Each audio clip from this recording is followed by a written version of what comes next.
Morning বন্ধুরা। আর এখন বাজে সকাল 7:14।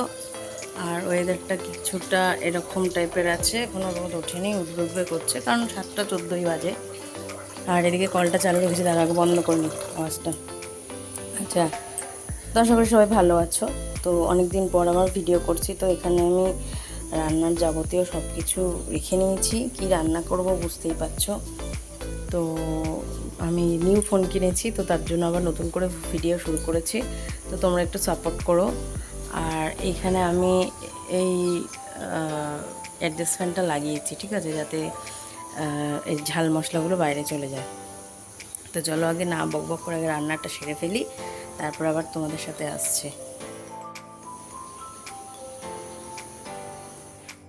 আর তোমাদেরও বলবো, সকালবেলা আবার ব্রাশও করা হয়নি কিন্তু, ঠিক আছে। উঠেছি, বাথরুম সেরে ফ্রেশ হয়ে শুধু রান্না করব, তারপরে আবার সব স্নান টান সব কিছু করবো।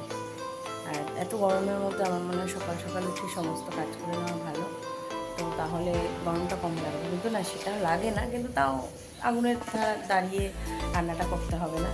তো চলো আগে রান্নাটা করে নিই, তারপর আবার তোমাদের সাথে কথা বলছি। দেখো এখন রান্না করবো, স্নান করবো, ফ্রেশ হবো, এবার এমনি ঘর দোর সব বাসি কাজ হয়ে গেছে, তারপর ঠাকুর দেবো, অনেক কাজ আছে। তো চলো আগে রান্নাটা করে নিই। আর রান্না কী করবো বুঝতেই পারছো, আলু পটলের তরকারি আর ভেন্ডি আলু ভাজা আর আলু পটলের তরকারি। চিংড়ি মাছ এই কালকে রেখেছিলাম, এই চিংড়ি মাছটা দেবো একটু, ঠিক আছে, ছাড়িয়ে ঠাড়িয়ে নুন হলুদ আর অল্প লঙ্কার গুঁড়ো দিয়ে রেখে দিয়েছি। চলো আগে রান্নাটা করে নিই। এখানে ভাতটাও অর্ধেক হয়ে এসছে, আর এখানে আমার জনির ভাত হয়ে গেছে।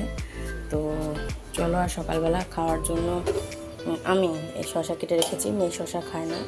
আর এখানে চিয়া সিড ভিজিয়ে রেখেছি, কালকে করেছিলাম ওটস খেয়েছিলাম, আজকে দই দিয়ে আজকে করবো, সকালবেলা টিফিন স্মুদি করবো। সেটা ও খুব ভালো খায়, আর তাড়াতাড়ি জলদি হয়ে যায়, সকালবেলা টিফিনও হয়ে যায়। কারণ এতক্ষণ আগুনের সামনে দাঁড়ানোর পরে আর ইচ্ছা করবে না যে আবার কিছু রান্না করে খাই। তো সকালবেলা আমরা এটাই খাওয়ার রাখি, ওটসটাই রাখি, নয় দই দিয়ে খাই, আর না হলে তোমার ওই স্মুদি বানিয়ে খাই, আর নাহলে চিলা বানিয়ে খাই কোনো কোনো সময়। তো চলো, এখনও মেয়ের স্কুল খোলেনি, ওই জন্য একটুখানি সুবিধা আছে যে রান্নাবান্না করে একটুখানি রেস্ট নিতে পারবো। এরপরে তো রান্নাবান্না করে মেয়ের পেছনে দৌড়াতে হবে, কারণ মেয়েকে স্কুলে নিয়ে যাওয়া নিয়ে আসা এগুলো করে থাকি আমরা মায়েরা। তো চলো রান্নাটা করিনি, তারপরে আবার কথা। তো এখন হয়ে গেল 7:45। তো এখানে আমি আলু পটল চিংড়ি দিয়ে কষাচ্ছি, আর এখানে গরম জল বসিয়ে দিয়েছি অল্প করে ঝোল দেবো বলে। আর এখানে আমার ভাত হয়ে গেছে, ভেন্ডি আলু ভাজা হয়ে গেছে। তো চলো চটপট করে রান্নাটা করে সেরে নিই, তারপরে কাজকর্ম সেরে আবার আসছি। তো এখানে একটু ভয়েস ওভার দিলাম। তো এখানে দেখতে পাচ্ছ দুধ আর দুখানা কলা আর ওটস নিয়ে নিয়েছি। আজকে একটু পাতলা করবো, মানে বেশি ঘনটা ঠিক মেয়ে পছন্দ করে না।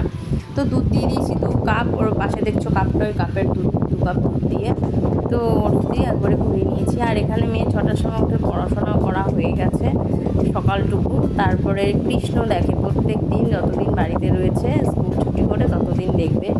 আর এইদিকে আমার দেখো স্মুদি বানানো হয়ে গেছে, কত সুন্দর ঠিক হয়েছে, খুব ঘনও না আবার পুরো পাতলাও না। তো এই থিকনেসটাই ভালো লাগে খেতে, আমারও ভালো লাগে, নাহলে গলায় আটকে আটকে যায়। তো এনার মধ্যে দেখেছো কী হাসি, সকালবেলা ও সকালবেলা উঠেই আমার মেয়ের খিদে পেয়ে যায়, 6টায় ওঠে, 8টার সময় এলেই নিচে খিদে পায়। তো তার আগে আমি সব কিছু জলদি করে নিই।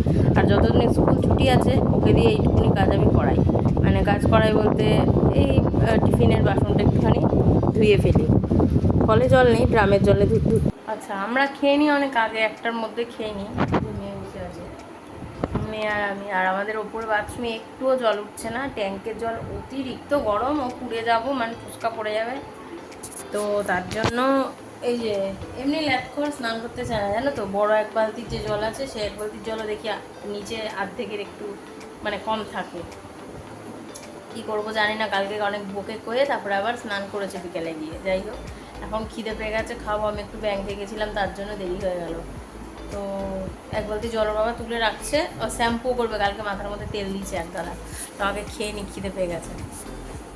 হ্যাঁ, ইনসাল্ট করতে খুব ভালো লাগে। ইনসাল্ট কেন? এটা ইনসাল্টের কী আছে? যেটা না করলে সেটা তো বলতেই হবে। হুম, এখন কটা বাজে রে? 5:30 বাজে। এখন স্নান করে রেডি হচ্ছে, সকালে যেরকম স্নান করি দুজনে মিলে। এই যে তার জন্য স্নান করেছে, সকাল থেকে স্নান করেনি আজকে, একবারে স্নান করেছে। জল ছিল না তোমাদের বললাম, তো এখন জল এসছে, স্নান করেছে। ওর কিন্তু এগুলো বোতলগুলো ভরার দায়িত্ব তোর কিন্তু, জানিস তো? হ্যাঁ, বোতল ভরিস নি তো?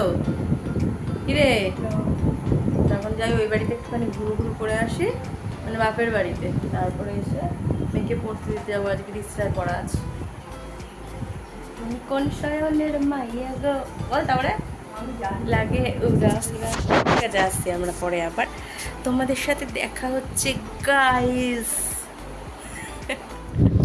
তো এই যে চলে এসেছি বাপের বাড়ি, চা করে নিয়ে এলাম, দুধ চা। একটা মেজদি মেয়ে জানো, আর ওখানে মেয়ে বসে আছে চিড়া ভাজা খাচ্ছে। এই যে বাবা, এই যে মা। মাকে বললাম চুলগুলো সাদা হয়ে গেছে, তাড়াতাড়ি কালো করো, কারণ আমরা খুব শিগগিরই বিয়ে বাড়ি যাচ্ছি। এখন বাজে রাত্রি 9:30।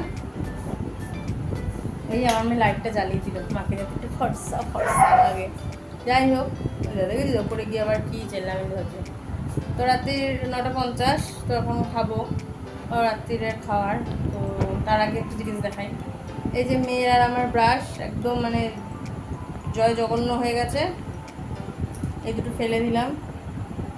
আর দাঁড়া ভাই, পরে খুলবি রে।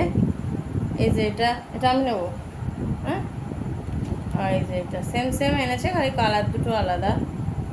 দুটো ব্রাশ নিয়ে এসছে। রাত্রিবেলা কী খাবো দেখাই, না পারলেও যেদিন যেদিন সম্ভব হবে অবশ্যই দেখাবো। তো এই রুটি এনেছে, রুটি বানাই না।